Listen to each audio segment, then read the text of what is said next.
Mais uma vez, Gilson, boa noite. Um grande prazer tê-lo aqui conosco. Espero que você e a família estejam bem e com saúde. Obrigado, Camarote. Estamos todos bem, graças a Deus. E um prazer estar aqui com você. Muito obrigado pelo convite.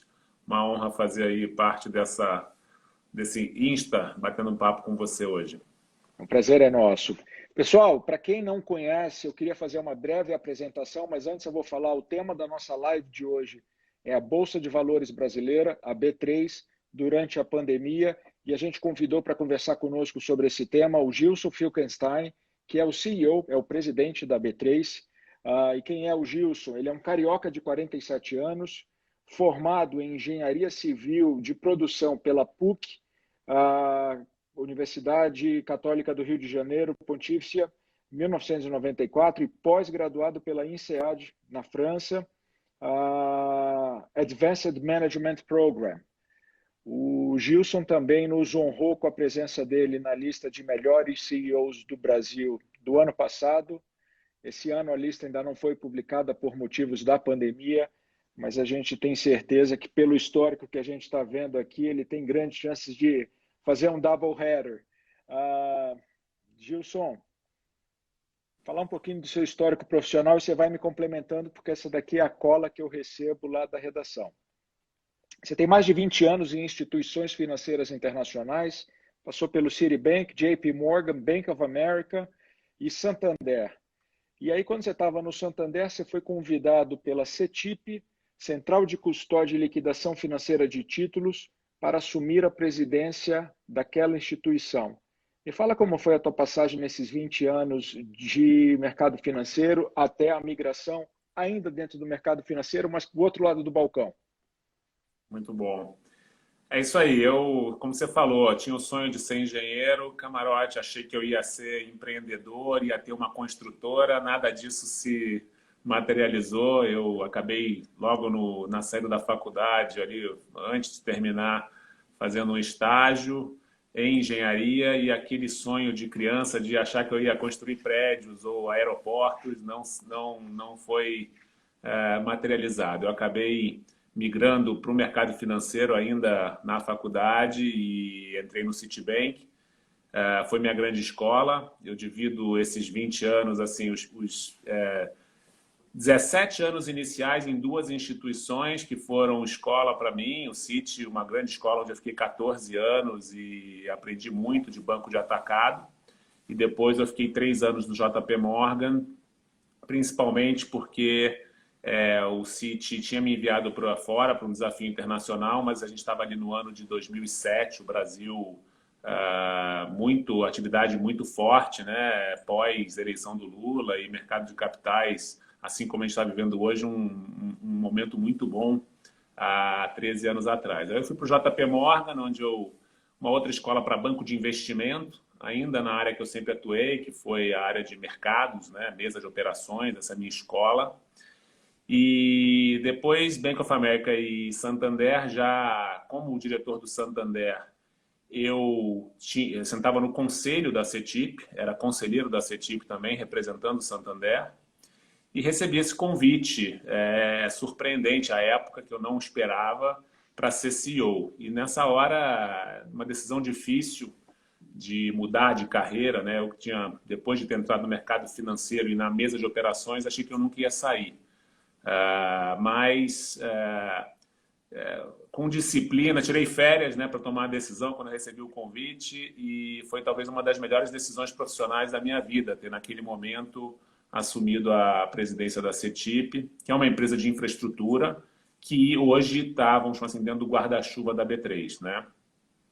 Não sei se você vai tocar nisso, mas a CETIP, na verdade, é uma das empresas que se juntou no guarda-chuva B3, que nasceu em 2017. A B3 nasceu em 2017 justamente da fusão da CETIP com a BMF Bovespa, e eu acabei sendo selecionado para continuar como CEO da companhia, fazer a sucessão do CEO da BMF Bovespa, e cá estou, depois de 3 anos e meio. Muito legal. Eu tenho algumas considerações. Você sabe que a gente tem usado essas Forbes Lives não só para trazer uma informação de qualidade para quem está nos assistindo, um entretenimento, nesses momentos difíceis que a gente está passando, mas a gente também tem tentado usar essa oportunidade para trazer alguns insights, algumas lições que podem servir para quem está nos assistindo. E assim, é interessante quando eu vejo um engenheiro civil que tinha ideais de construção, de montar uma empresa e parar no mercado financeiro, mas não é algo tão surpreendente, né, Gilson?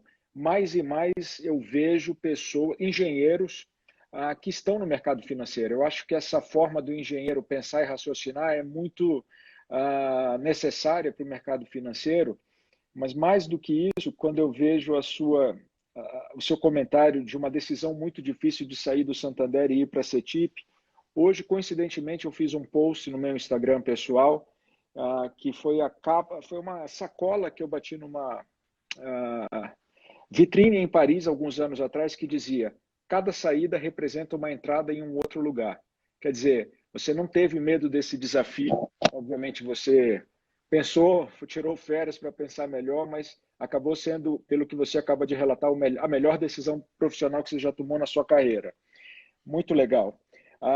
Então, você ficou na CETIP de 2013 a 2017, a CETIP acabou se fundindo com a BMF Bovespa e se tornou a B3 que a gente conhece hoje. E nesse processo de seleção, você foi escolhido para ficar na presidência. O que você vê desde a sua entrada na B3 de acontecimentos no mercado? Você entrou em 2017. Então, nos últimos 3 anos, a gente teve ali 2 anos ainda de uma tentativa de recuperação do baque que a gente tinha sofrido lá de 16 e 17, quando a gente estava começando a respirar, aqueles 3 circuit breakers ali de março ou 4, eu nem me lembro mais quantos foram, back to back.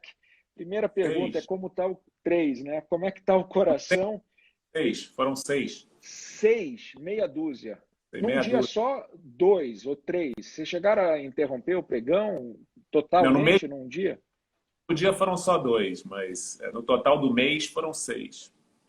Então vamos lá, a gente vai chegar nessa experiência que eu quero saber de quem está lá no topo do decision maker, como é que sente numa hora dessa. O que você viu nesse mercado nos últimos 3 anos? Obviamente a gente vai falar um pouquinho mais na frente do incrível, estrondoso crescimento de investidores pessoas físicas, mas qual é o que você chamaria a atenção nesses últimos 3 anos que foram determinantes para a B3 estar onde está?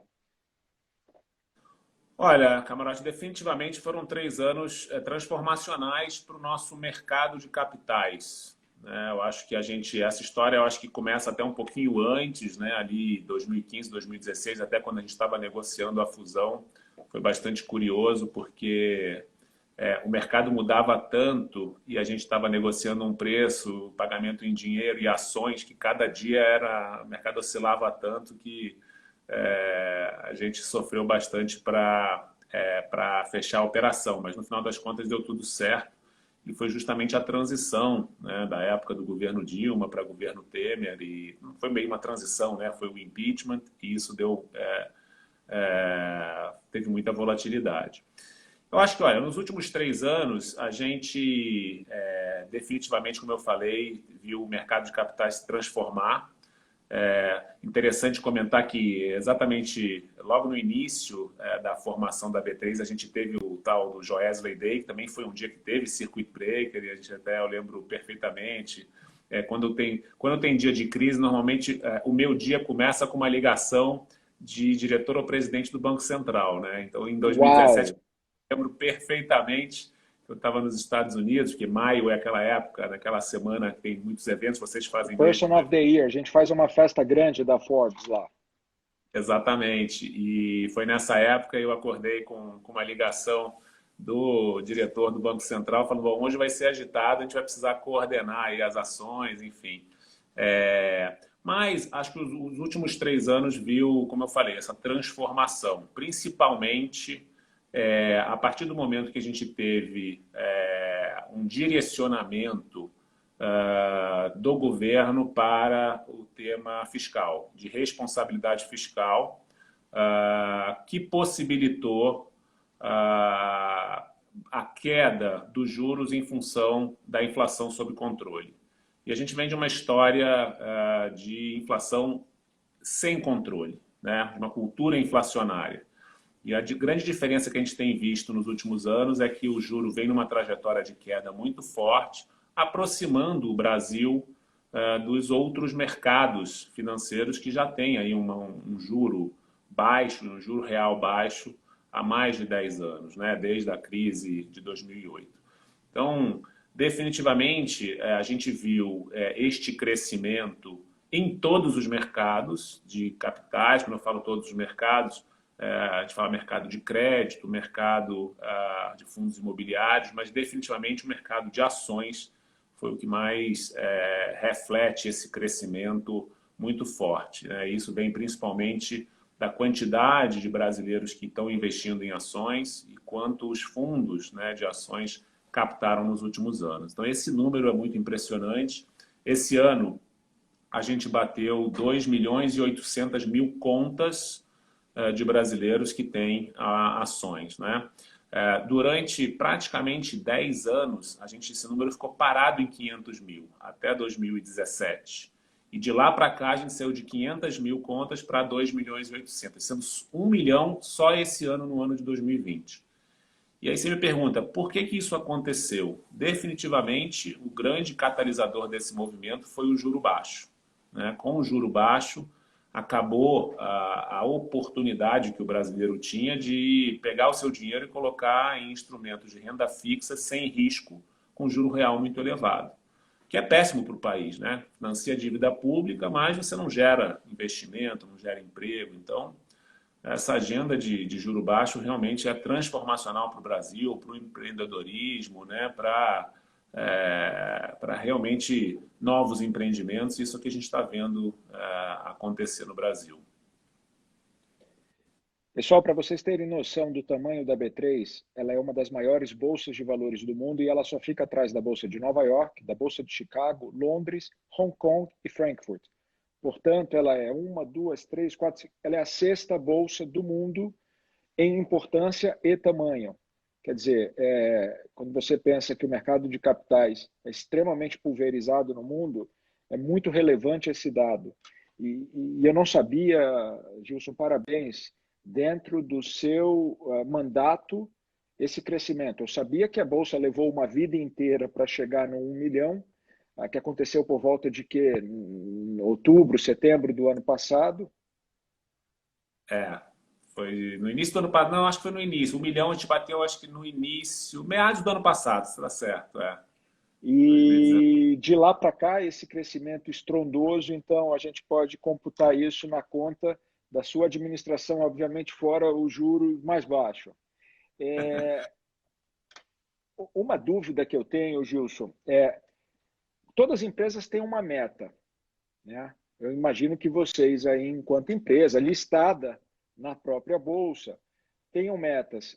O que vocês vislumbram para o futuro próximo do mercado de capitais no Brasil, considerando todas essas variáveis que a gente tem hoje de pandemia, dessa grande incerteza ainda presente de o que vai acontecer com a economia global, apesar de todo o estímulo sem precedentes na história recente do envolvimento dos bancos centrais descarregando dinheiro nas economias, mas qual é a previsão da Bolsa? O que está no radar de vocês para os próximos anos em termos de crescimento de investidores? Qual vai ser a pontuação da Bolsa nos próximos 2? O que vocês trabalham? Qual é o cenário hoje da B3? É uma pergunta legal, Camarote, mas a gente é uma empresa grande, mas a gente ainda não achou essa bola de cristal de saber para onde vai o mercado.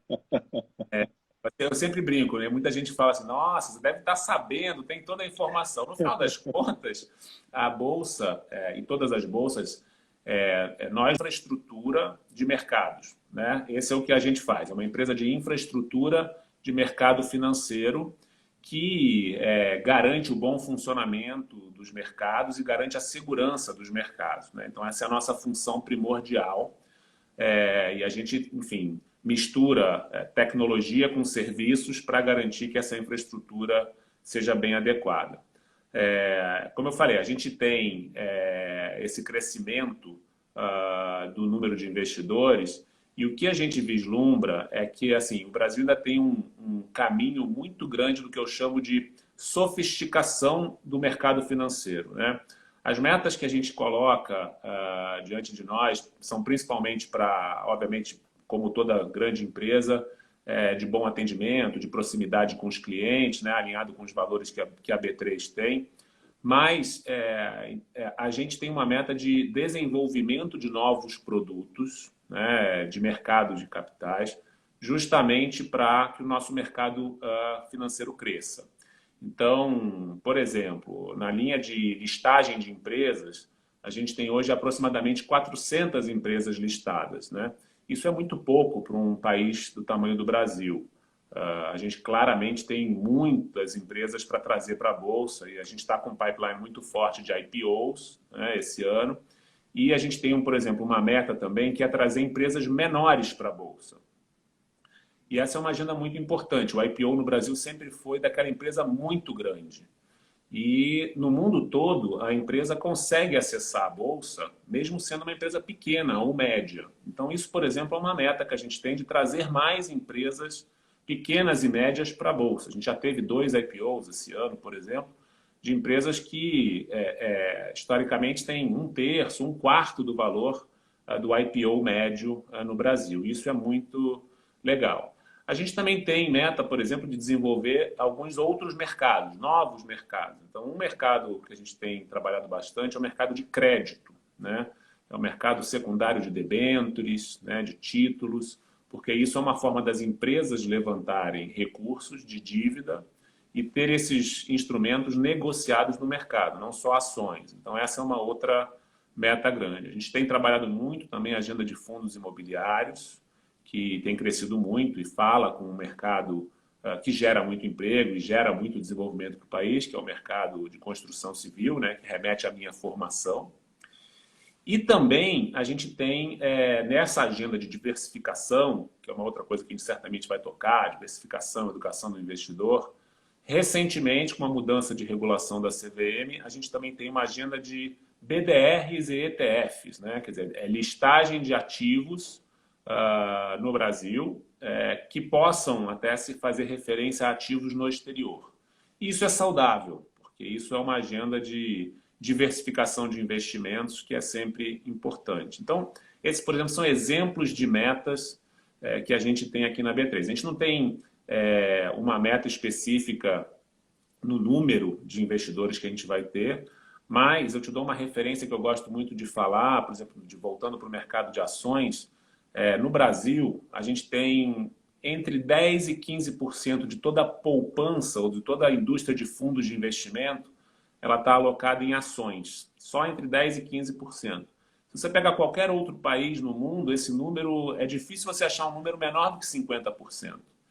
Então, você me pergunta, ao que você acredita isso? Definitivamente a essa agenda de juro baixo, né, e necessidade do investidor de buscar mais retorno, mais risco e diversificação de portfólio. Então, está todo mundo migrando, talvez, daquela carteira de investimentos muito simples e somente de títulos públicos ou títulos, né, dos bancos vinculados à taxa de juro flutuante para uma coisa muito mais complexa, que envolva ações, crédito, fundos imobiliários, ativos internacionais. Isso é muito saudável nessa construção, nessa sofisticação dos mercados.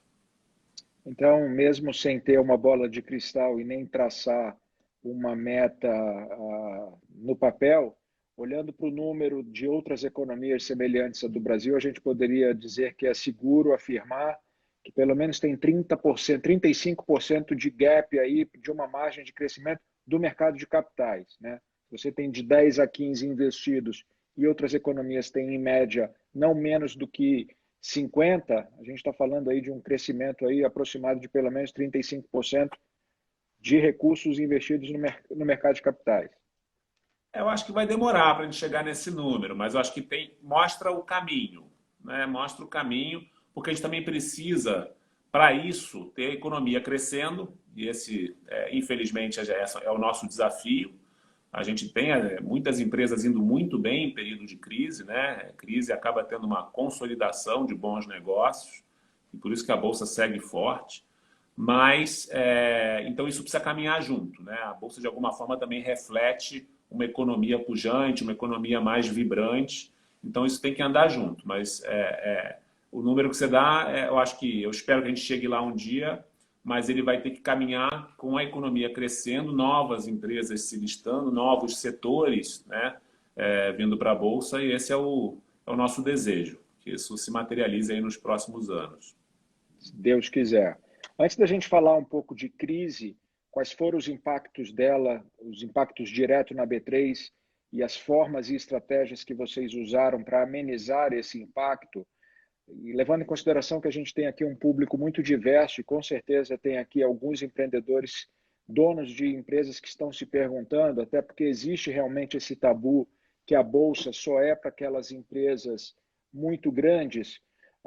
O que seria um ticket aceitável para um IPO de uma empresa de pequeno porte? Você falou que vocês fizeram recentemente 2 IPOs com aproximadamente um quarto do ticket médio. O que seria esse valor? Eu vou te dar um exemplo. A gente listou este ano uma empresa cujo valor de mercado foi de 400 milhões e ela levantou perto de 200 milhões de reais na Bolsa, né? Então, historicamente, o IPO médio no Brasil, ele tem um ticket perto de 300, 400 milhões de dólares, né? Então, é um ticket grande. O IPO estaria restrito a isso, quer dizer, isso é um pedaço do que a empresa lista, né, que a gente chama de float. No caso desse exemplo que eu dei de fevereiro, essa empresa teve um float de 200 milhões de reais, era 50% mais ou menos do capital dela, de um valor de mercado de 400. Então, é um exemplo de uma agenda de... Quer dizer, não são só grandes empresas que podem vir para a Bolsa. Então, esse é uma referência que acho que a gente vai ter cada vez mais. A gente tem um pipeline grande e acho que na agenda de pedidos de listagem tem aí pelo menos 3 ou 4 empresas com este tamanho, o que é ótimo, porque sempre se questionou, puxa, no Brasil, né, a Bolsa tenta, qual é o problema? Por que as empresas médias não vêm para a Bolsa? E eu costumo falar, não era um problema de oferta. As empresas estão aí. Né, tem muitas empresas boas, muitos empresários. O brasileiro tem um sangue empreendedor. O problema era a demanda, né? Com o juro muito alto, não tinha quem topasse correr o risco de comprar essas empresas médias, porque o custo de oportunidade é muito alto. Se você pode investir e ganhar 13%, 14%, praticamente sem correr risco, ou inflação mais 7 ou 8, né? Sem correr risco, para que você vai comprar, né, colocar uma parte do seu dinheiro numa empresa que, obviamente, pode retornar mais, mas que com esse juro não te dá o incentivo correto. Então, no final das contas, eu vejo que em a gente conseguindo manter esse juro baixo, acho que aí fala com uma agenda fiscal responsável, que foi onde tudo começou, como eu te falei, eu acho que a gente consegue ter aí bons anos, tanto para a economia quanto para mercados. Vamos torcer para que a gente consiga manter essa agenda responsável fiscal e que a gente consiga trabalhar para que a gente tenha anos bons aí pela frente. E é incrível como é uma pauta completamente atrelada ao humor do mercado, né? A Brasília teve um soluço, ontem a Bolsa reage imediatamente. Pelo pouco que eu li das notícias agora no fim do dia, parece que caminhava para aquela pauta ser rejeitada na Câmara. Então amanhã, quer dizer, é muito sensível o tema fiscal ainda, né? Muito. Eu diria que esse talvez seja o tema mais relevante que a gente tenha na agenda de Brasília. Óbvio que a gente tem aí, tem sensibilidade, como você falou, e reconhece que o governo fez um esforço muito louvável de ajudar os mais necessitados, né? Quer dizer, a ajuda e vamos chamar assim, a deterioração fiscal de curto prazo, ela é claramente uma necessidade, né, de ajudar aqueles brasileiros que mais precisam. Mas isso não pode ser uma agenda perene, recorrente, porque a gente não tem capacidade de manter isso e um dia a conta chega. Então, eu acho que o que o mercado hoje traduz é que a gente precisa ser responsável com as contas públicas para que a gente continue tendo crescimento, porque é importante que a gente trabalhe nas despesas para que a gente consiga prosperar, né? E com todo mundo, vale para um país, vale para uma casa, vale para uma pessoa. Não dá para gastar mais do que se ganha eternamente. Uma hora a conta chega e aí, se você não for responsável, você vai para a beira do precipício. Então, tem que tomar um cuidado. Eu acho que essa mensagem de importância de discussão madura, conforme o ministro colocou ontem, né? E acho que o presidente também falou hoje, acho que tem que ter responsabilidade dos nossos atos, porque não adianta testar uma experiência, a mesma experiência duas vezes e achar que vai sair um resultado diferente. A gente já testou muito a experiência de não ser responsável com as nossas contas públicas. A gente já sabe onde isso dá. E isso acaba sendo muito prejudicial para os brasileiros até mais necessitados, que é a inflação, né, contas em descontrole. Então, a gente torce para que dessa vez seja diferente. Tomara. A gente está torcendo. Vamos falar da crise e a B3.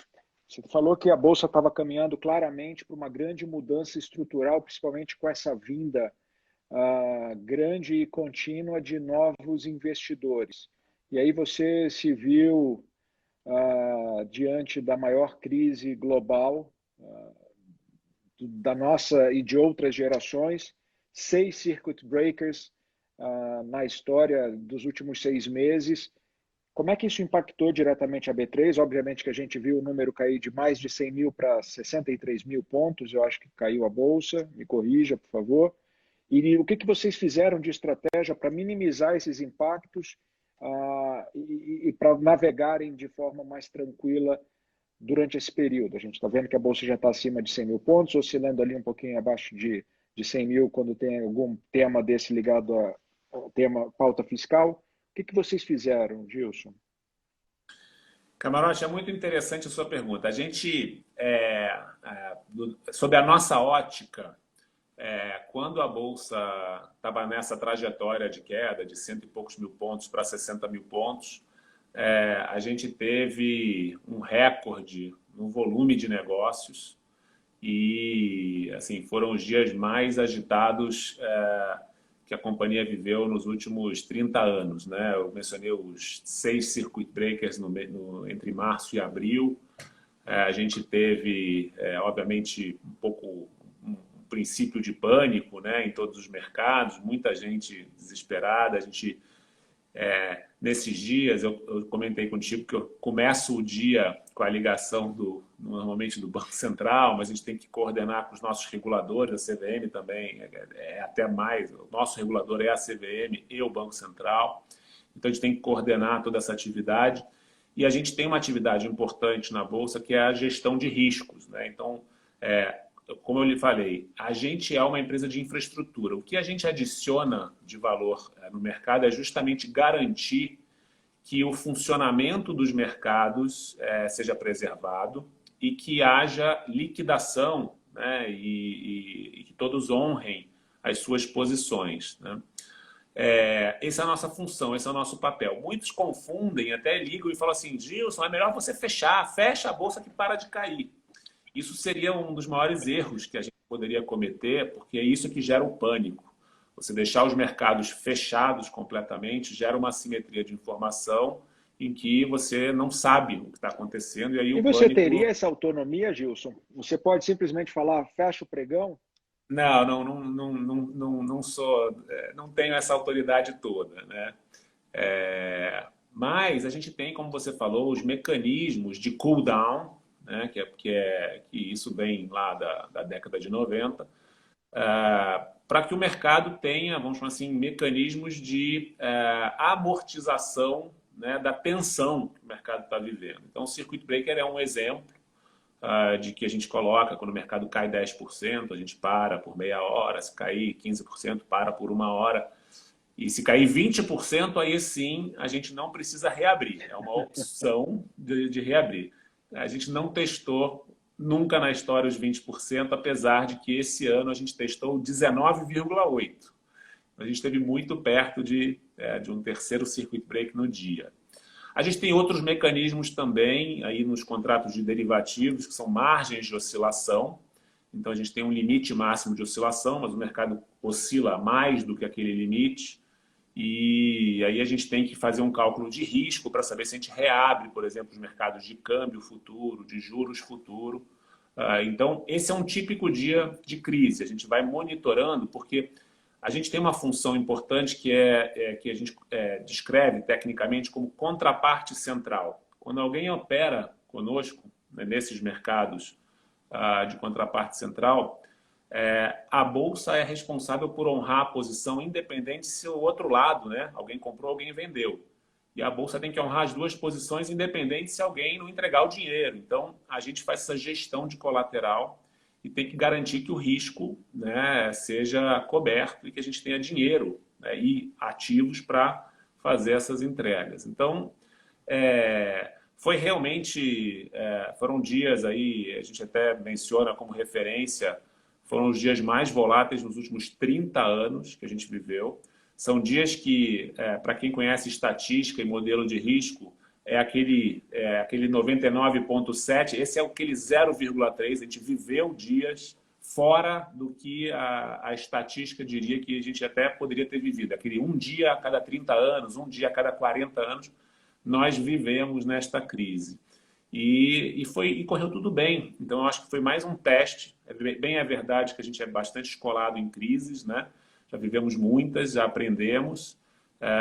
Mas correu tudo bem sob a ótica de que você não teve grandes quebras ou grandes inadimplências no mercado.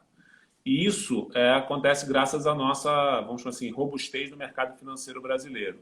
E também, acho que é um pouco de propaganda da B3, a B3 não parou. A gente continuou operando. Para dar uma ideia dos volumes, a gente historicamente vinha com 4 milhões de negócios por dia, entre negócios de ações e derivativos, até o final do ano passado. Em dezembro, janeiro, a gente foi para 6 milhões. Nesses dias de março, teve mais de um dia que a gente tocou 12 milhões de negócios. Então, uma empresa de sistemas, poucas vezes ela é dimensionada para triplicar o volume num único dia e muitas vezes com um fluxo muito concentrado em algumas horas. Então, para a gente foi um grande teste, mas acho que foi muito aprendizado, a gente sempre aprende com as crises, mas foi mais uma vez um teste onde a infraestrutura do Brasil se mostrou muito robusta, os reguladores também trabalharam muito bem, e os agentes de mercado também, as corretoras, né? Quer dizer, a gente, na verdade, presta serviço para bancos e corretoras que chegam no cliente final. Então, foi um teste para todo mundo. Foram dias animados, agitados, mas deu tudo certo. No sentido de que a gente conseguiu, como infraestrutura, entregar tudo aquilo que a gente se propõe. Óbvio que teve muitos ajustes de posição, fundos que ganharam, fundos que perderam, e isso faz parte. Mas, do ponto de vista de infraestrutura, foi muito positivo. E uma curiosidade aqui de aplicador da Bolsa. Obviamente, quando a gente vive esses momentos, o 0,3, tem muita gente que celebra, né? Os que estão comprados ficam desesperados, os que estão vendidos celebram, mas o que sente o CEO da B3? A maior preocupação é com a infraestrutura? Você acabou de falar que até dezembro você tinha uma média diária de 4 milhões.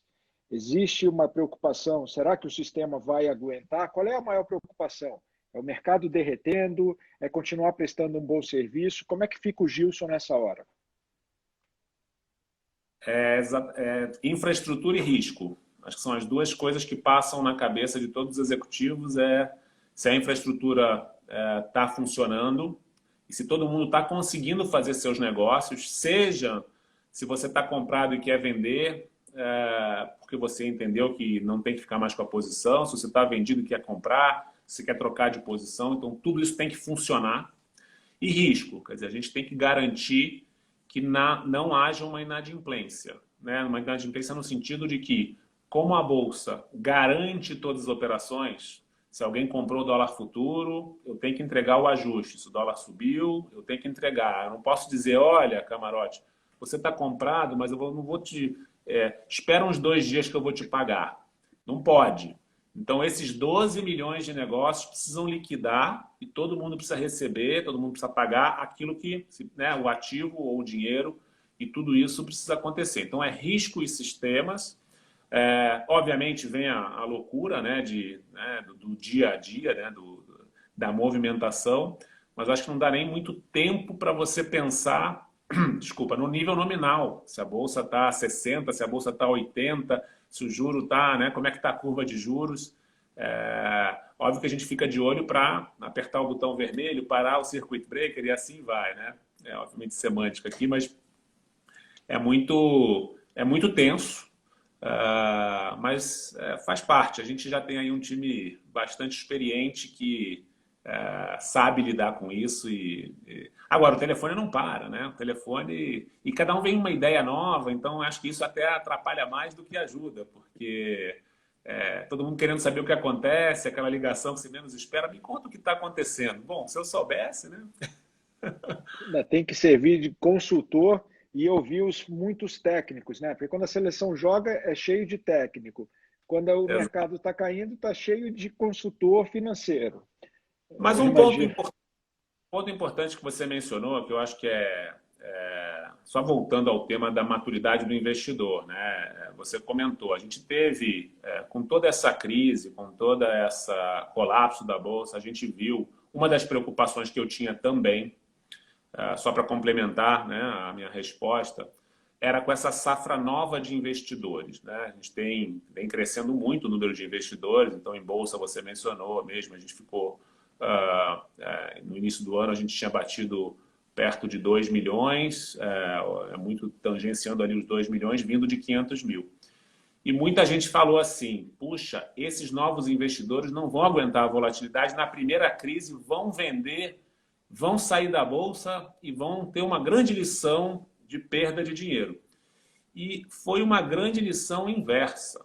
A gente teve muitos investidores, e todos os meses subsequentes, que continuaram entrando na Bolsa, aproveitaram a queda da Bolsa, aumentaram posições, e a gente veio de 2 milhões para quase 3, 2 milhões e 800 de janeiro para agora. E isso mostra que o processo está maduro, né? Quer dizer, que não estava exagerado, e não está exagerado. E isso foi uma grande lição que pegou muitos profetas do Apocalipse aí de surpresa, porque não houve pânico entre os investidores tiveram bastante maturidade, e no final das contas foi uma decisão bastante acertada, porque a recuperação foi muito forte nos meses de abril e maio.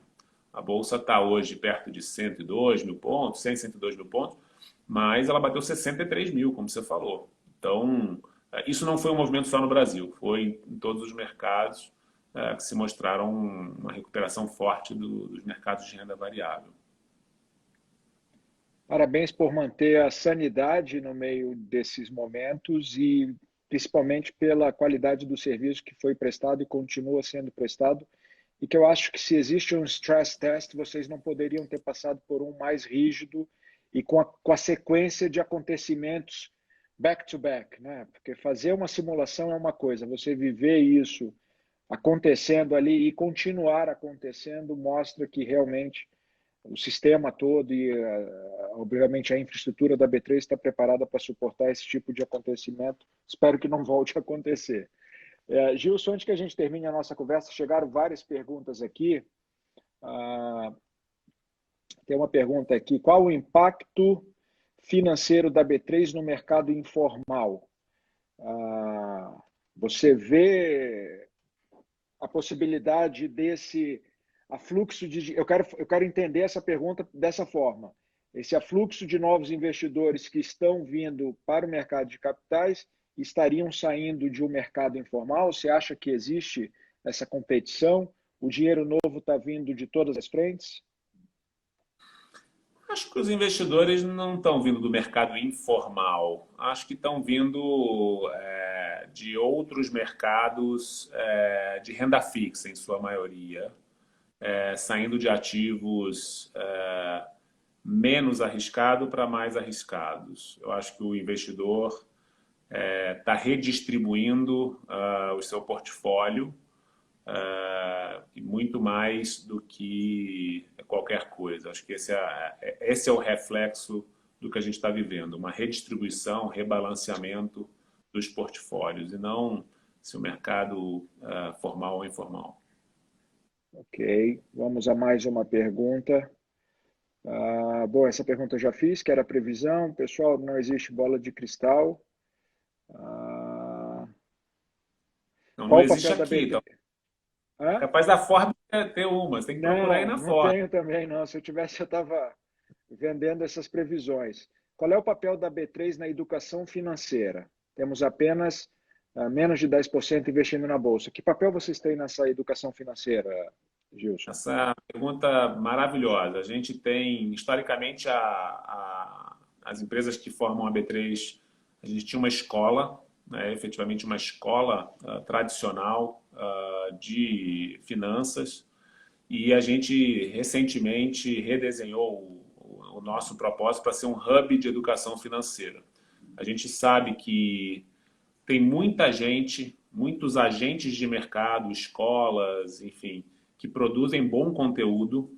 E é o que a gente está se propondo a fazer na B3 é ser um hub que seja curador de bons conteúdos. Então, se você quiser aprender ou quiser se aprofundar em algum assunto, você use a B3 e todo vamos dizer assim, o leque disponível de cursos e informação para se educar.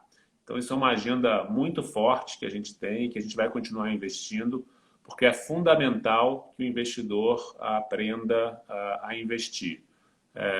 O quanto antes, melhor. A gente acha até que isso é uma agenda que deveria até entrar em ensino fundamental, ensino médio. O quanto antes você aprender a lidar com investimentos, melhor. E a gente tem um compromisso grande de fomentar esse assunto, esse tema. E, de novo, sendo um curador um pouco menos autoral e mais disponibilizando bom conteúdo para quem precisar dentro dos nossos canais. Então, a gente relançou recentemente nosso hub de educação e virão muitas novidades aí nos próximos meses. Muito legal. Vamos para mais uma última pergunta. Muitas perguntas aqui já foram respondidas na nossa conversa. Que bom. Mercado futuro aberto 24 horas. Qual a possibilidade? Pá, essa é boa. Eu acho que essa vem com a sofisticação do mercado. Existem já alguns contratos que são negociados 24 horas em outras, né, em outras infraestruturas. Ainda não é uma demanda que a gente percebe firme no Brasil, mas a gente está cada vez mais discutindo o assunto, né? Eu mencionei recentemente, até em conversas com jornalistas, que eu acho que a primeira etapa para a gente chegar um dia a um mercado 24 horas aberto é o que a gente chama de aumentar as trading hours. Então, acho que isso é uma agenda que nos próximos anos vai ser mais comum, até porque há demanda, por exemplo, para alguns mercados, para que alguns mercados fiquem abertos, por exemplo, até 8 horas da noite, 9 horas da noite, ou abram às 6 da manhã. Então, acho que a primeira etapa vai ser aumentar trading hours. Isso é uma discussão que a gente está colocando na nossa agenda para os próximos anos, mas acho que ainda toma tempo para a gente ter demanda de todo o mercado global por ativos brasileiros de 24 horas.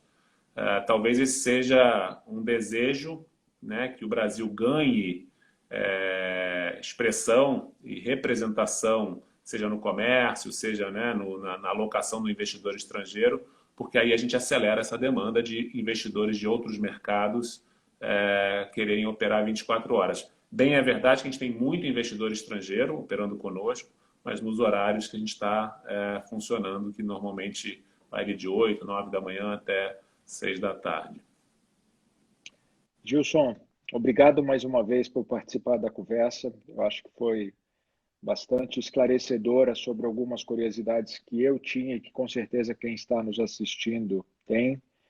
Parabéns por comandar essa empresa que vem crescendo muito nesse período, desde que você chegou aí, e que participa ativamente do crescimento da economia de um país, né? Um mercado de capitais forte é sinônimo de uma economia forte, e é bom saber que a gente está preparado para esse crescimento com vocês aí na B3.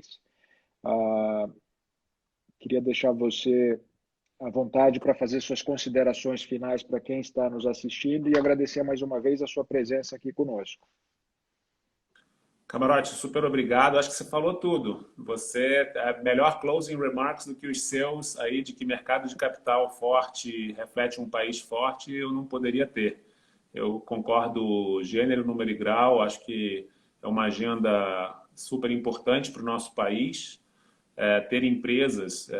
Uma outra forma que eu gosto de descrever o nosso trabalho, além de ser a infraestrutura, é onde investidores e emissores têm que se encontrar, né? Na infraestrutura que possibilita investidores e emissores se encontrarem. Quanto mais empresas a gente tiver levantando capital, levantando instrumentos de dívida, produtos sofisticados, mais vai refletir um país pujante, um país com perspectiva, um país com crescimento, e, né, que os investidores possam alocar suas poupanças, né, seus investimentos de forma muito saudável. Então, eu fico aqui na torcida de que a gente esteja só no início de um movimento, apesar de muitos olharem e falarem, puxa, será que já foi muito? Eu acho que a gente está no início.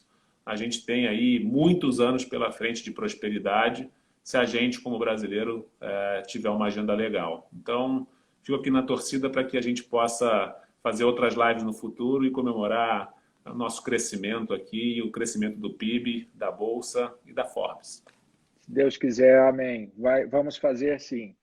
Mas obrigado mais uma vez. Pessoal, boa noite. Sempre um enorme prazer ter vocês aqui conosco. Lembrando, para quem não assistiu a live inteira, ela fica disponível aqui no IGTV da Forbes e no nosso canal da Forbes Brasil no YouTube. Fiquem todos com Deus, uma boa noite, obrigado. Um abraço, Gilson, tudo de bom. Tchau, tchau. Um abraço, tchau, tchau.